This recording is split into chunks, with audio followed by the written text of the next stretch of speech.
if I had the ability to change this world, one main thing is you can have good people, bad people. It's not something to do with the profession, but who you are as a person. Even if you are a doctor, a lawyer, accountant, no matter what business you are doing, interpersonal relationships matter. I think HR and law it goes hand in hand because of this relationship that you have with people. All of us, no matter what we do in life, we have obstacles. Life is not a straight path, or it's not a bed of roses for everyone. Welcome back to another episode of TechTalk360, unveiling one bite at a time. Today we have a very special guest who is none other than Senuri Munasinghe. Hi Senuri. Hello, hi. So Senuri is a lawyer and also the HR manager at H1, and also she is a quadruple degree holder, which is my favorite, and she also is a lecturer and a certified corporate trainer. So Senuri, how are you doing today? Doing absolutely fine. Busy days, but I somehow make time for things that I love. Thank you so much for making time for me. Thank you so much for the invite. So Senuri, let's just start off with who is Senuri Munasinghe? Okay, so whenever someone asks me this question, who am I, who is Senuri Munasinghe, I think I've grown into a very confident lady, a confident woman who believes in her abilities, someone who is not afraid to dream. I won't say I am a simple girl because I have a lot of aspirations, lot of dreams in life, and throughout this journey I've achieved a lot of things amidst certain milestones. So I would say I am a confident girl, a girl who is not afraid to dream, and a girl who had to go through a lot of things in life because of certain personal circumstances, but a brave person, confident girl. Yeah. Amazing, Senuri. So Senuri, the first question that everyone of myself and everyone in the team also, I asked them, how are you a quadruple degree holder?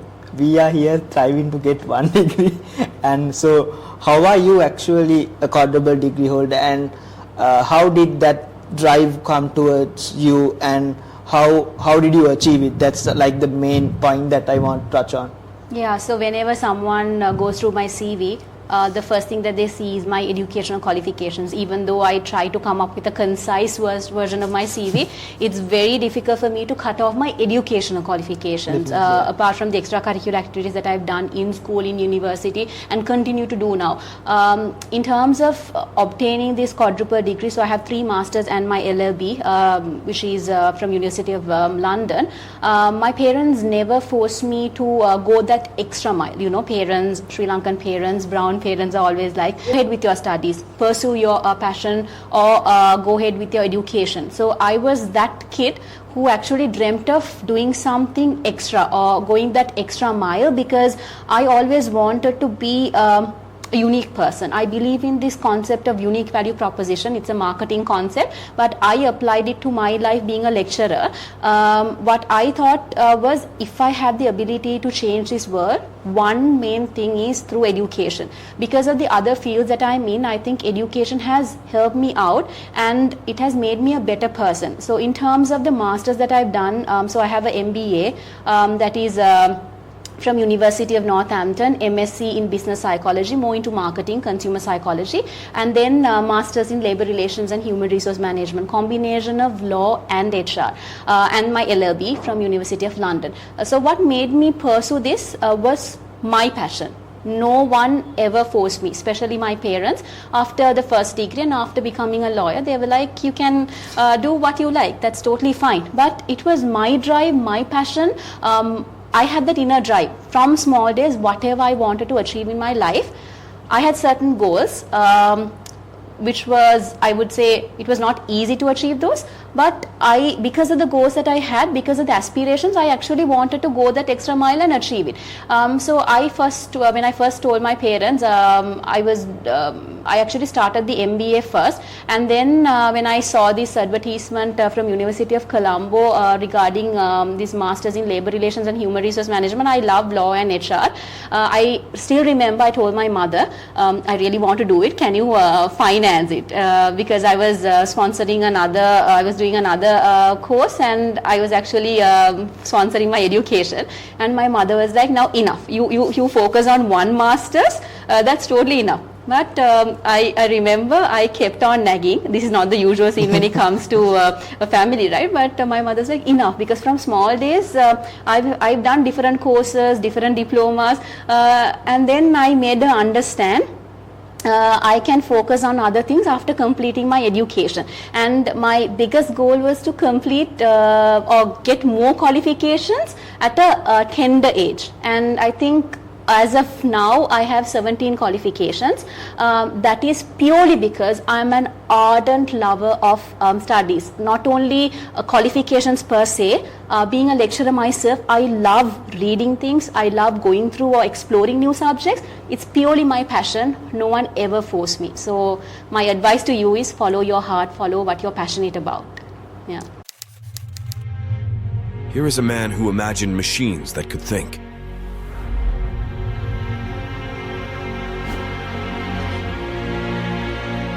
Today, we push the boundaries of artificial intelligence, creating solutions that shape the world of tomorrow.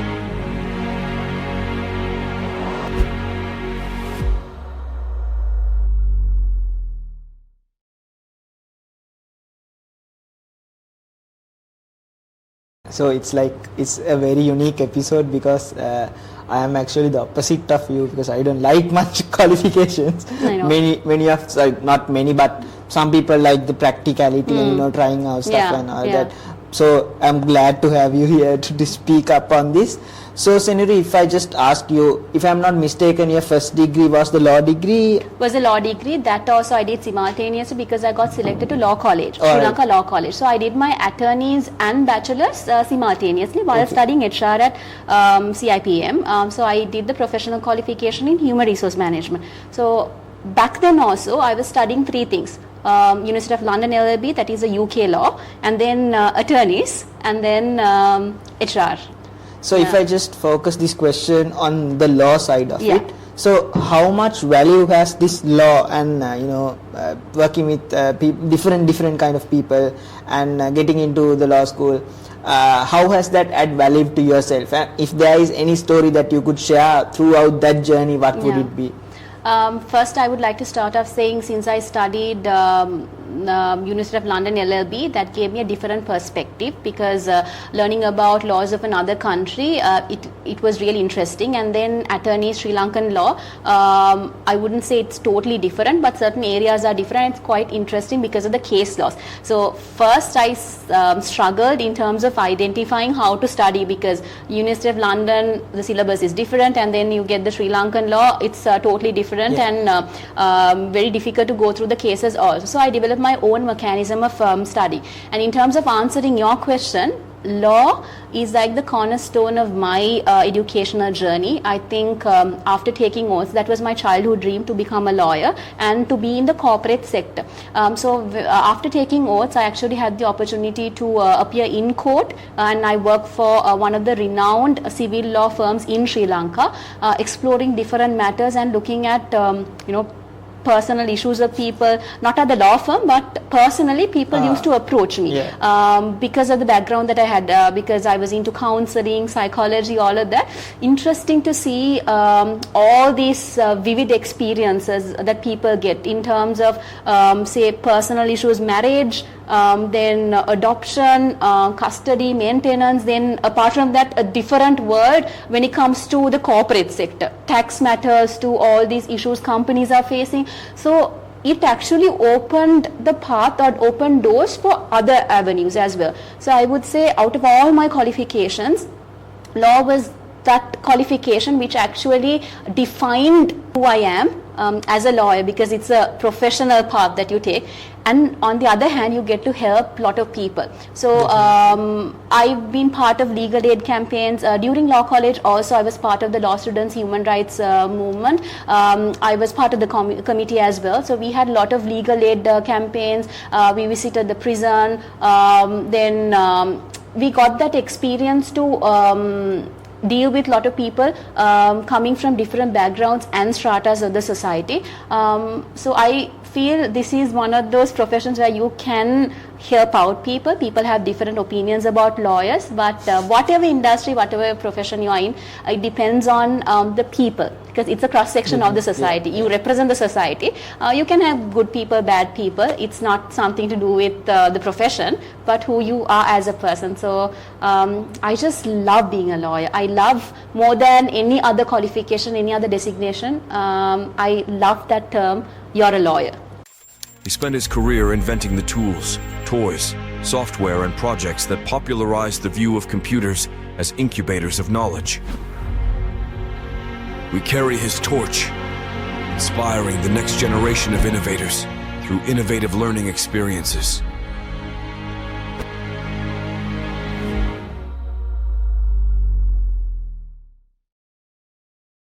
Yeah. Definitely, that's true. So, but I'll just touch upon the other qualifications as well. But I learned a lot from how you are a lawyer and stuff. But if we take from being a chartered HR professional, so what was your target there? What did you think that this would be the definition to yourself, and how did you pursue it, and any challenges you face, and if there's any story again that you can give, what could it be?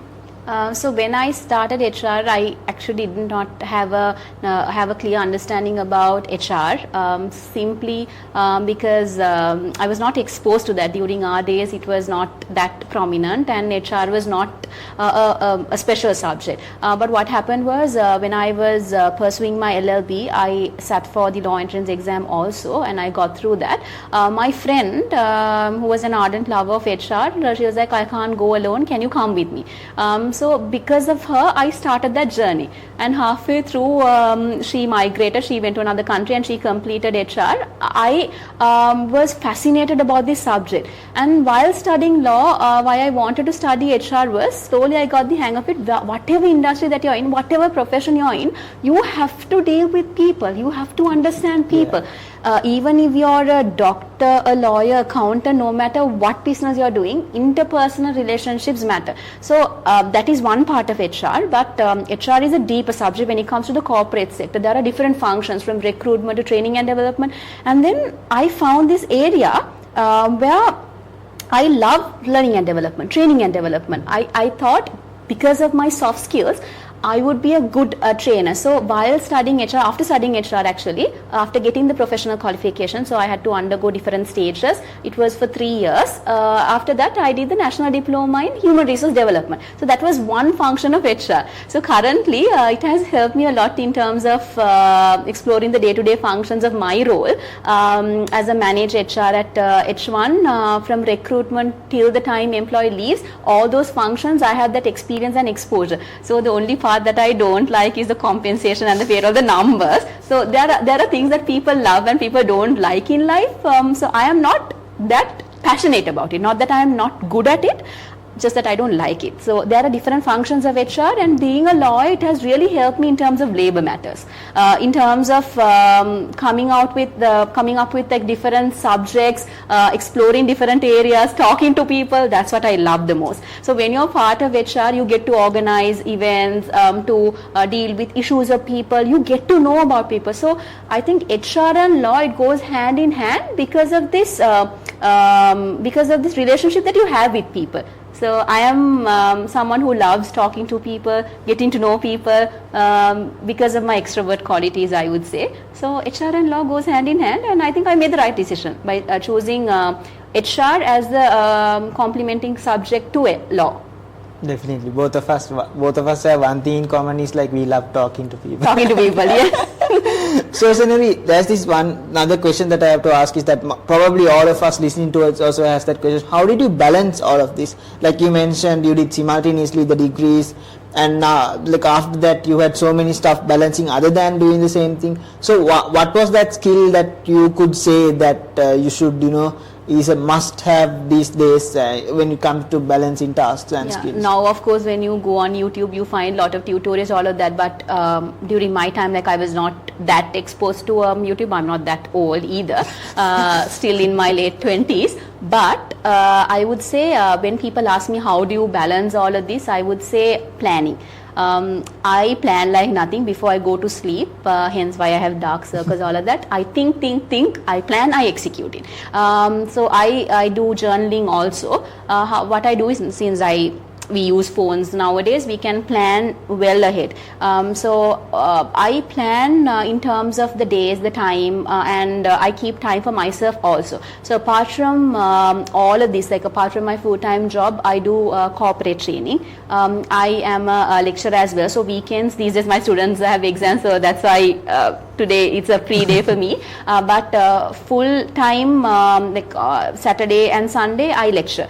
So how I plan it is, I get the schedule beforehand, and I go through my timetable before I sleep. That's something that I do. What is the plan for the upcoming week and what should I do? And I've never stopped studying also. I started my PhD a few months back. I'm hoping to complete it in the upcoming years. One more qualification. One more qualification, and probably it would be the last, I don't know. But if someone asks me what is that thing that you can give as advice in terms of balancing and multitasking, plan well. First thing is plan.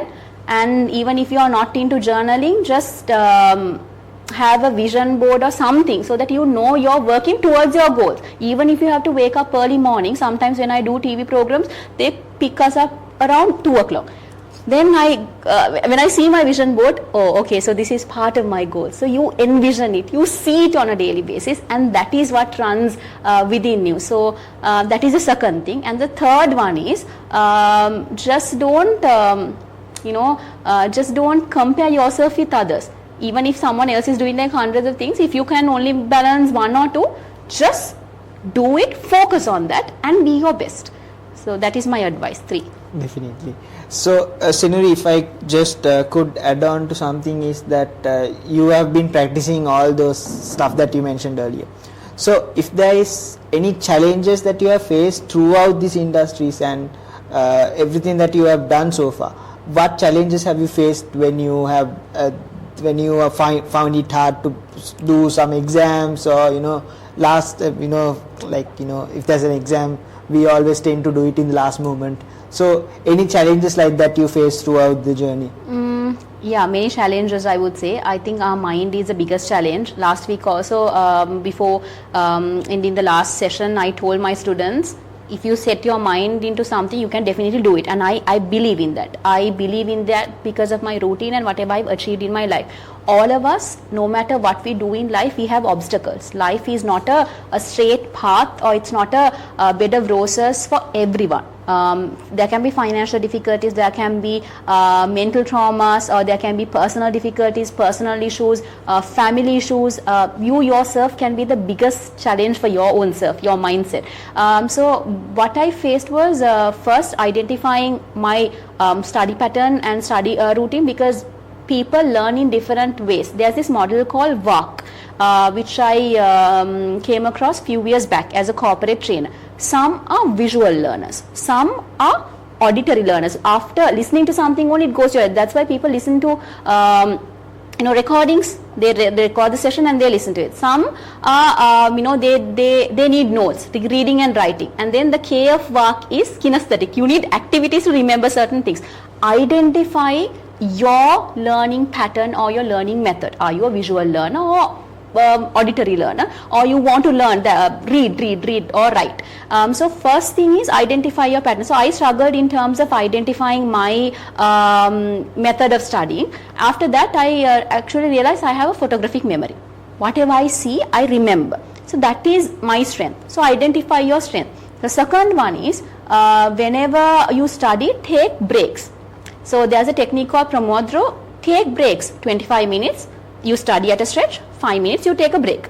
Or you challenge yourself to study. If I study for 25 minutes, I get to do something that I love. Not that studying is not something that you don't like, but it's hectic or it's monotonous. So that can be the second thing. The third one is don't wait till the last minute. I always tell my students, but I know after decades of teaching, they study at the last minute, so I can't help it.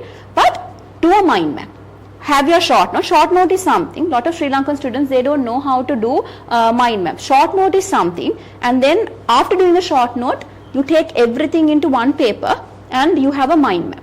because how your mind works is, if when you see colors, when you see more than text, colors, it goes to your mind. And I always tell my students that's how kids study. Because I started over as an elocution teacher when I was 15. I used to teach kids. I myself was a kid, but I was teaching kids, 3 to 10 age group. So how they study is they color, they see different colors, and your mind is vibrant. So it's not a challenging task for you to study when you see a lot of colors and this vibrance when it comes to your notes. So try out those techniques. Amazing, Senuri. So Senuri, when I was just reading your LinkedIn, I found out that you have spoken to many people and conducted sessions on time management and women empowerment. Something I like to touch upon is that women empowerment. We see lots of global women leaders coming up. There was recently a podcast done with Kaushali Kusumpal, who became the director of Coca-Cola recently. Yeah. She was in my podcast as well. I saw. So something that I would like to promote is women empowering and getting in these quite hard roles and stuff like that, and I'm featuring you today here as well. So what do you have to say on this, driving forward?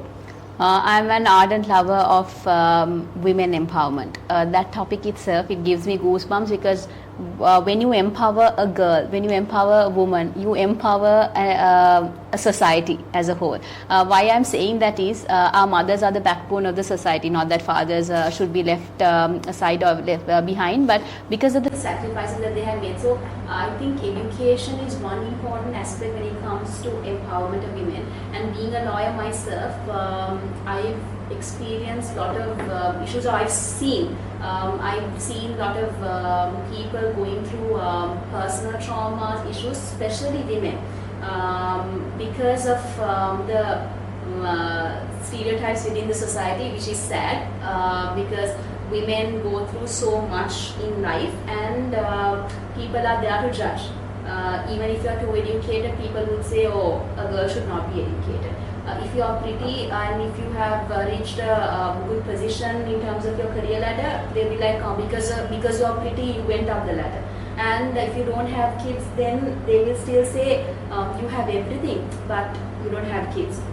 We are born to raise children, or we are born to give birth, which is a beautiful aspect of life. But why do you have those stereotypes in the society? So I believe in empowering women in terms of education, the financial aspect, and I have the privilege of grooming a lot of young girls when I was working for a certain company. The program was called Personal Advancement and Career Enhancement, a world-renowned program. I was a PACE certified trainer. So I did these trainings, financial modules, legal module, and then we have general in terms of health, and then in terms of motivation, all of that. It's interesting to see how women have explored different areas, even subjects in terms of like engineering, these fields such as law, because whenever people say, oh, you're a lawyer, you won't even be able to get married, you won't even be able to find a partner, all of that. These are thoughts that we should honestly do away with our education, and women have proven that. I'm happy to say our generation is progressing. Our generation, not the society, our generation is progressing. But I think our parents or our forefathers, they have the responsibility of breaking down these stereotypes. But I don't think we would ever reach that level. But our generation has that responsibility. This visionary gave the gift of literacy to the blind. His invention changed lives then. And we're thrilled to continue on from where he left off.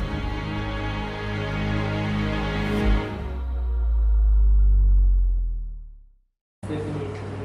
So Senuri, we have come towards the last few questions of the podcast. So I would just like to ask you that, so if you come towards your journey, something I wanted to highlight is that, being a computer TV host and MC, which I like, seems so exciting as well. But some time back I went to a TV program, and when I sat there, I saw so many screens, Yeah. and I don't know which one to look at. Yeah. So it's a pretty hard task, and you have to, like you mentioned, you have to get up way early and come and do the makeup and stuff like that. Yeah. So how was that journey, if I could like progress? And I think pretty much there are some girls who have their passion to do that, get in front of camera and Yeah. be in front of TV. So if you could share that journey and how, I think it's pretty challenging thing as well. You need to have some guts to do it as well. How was that journey? I think that was a dream come true. I had that passion from small days, but my parents honestly did not want me to get into. What I have to say is, if you're good at something, just explore different fields. So I used to compare in Sinhala and English, and it actually helped me. But seeing a lot of cameras and lights, all of that, it was a different world and a different experience. But somehow I maneuvered over it. So my advice is, if you love something, just explore it and don't give up on your dreams. The biggest thing that we have is nowadays, lot of people, they think you have to have the looks. It's important. I mean, it's eye candy. I mean, when you see someone pretty on TV, you feel like watching that program. But this is one advice: don't take that shortcut. Do not do that. For short-term things in life, even if you have a goal, just take that difficult route. That is what I did. So I went for like lot of interviews, even TV screening, and they purely go for looks. I'm not saying that I look bad or anything, just that they give the chance for people who look prettier sometimes. Is it like a standard? It's a standard. Some TV stations I've experienced it. It's unfair. I've experienced it personally, so I'm taking full responsibility of what I'm saying based on my personal experiences. But what I always believe in is you have that education, get that exposure, and try out things in life. So even if it's media, use it properly. I'm on TikTok, I'm on Instagram, I'm on Facebook. But a lot of people ask me, oh, you're a lawyer. Why are you doing all of that? Why are you on TikTok? Can't I explore what I love? I can. But have a limit. And do that within your professional capacity. You can explore anything, even TV hosting, you can do that, and it's a lot of hard work. So many takes, recordings, even like live programs, no room for mistakes, no room. And then you have to multitask also. While speaking, your producer speaks to the earpiece, and you have to listen to that while focusing on the camera. Lot of things, but it's a beautiful journey. Amazing. That's some inspiration and something unique I want to touch on the episode as well.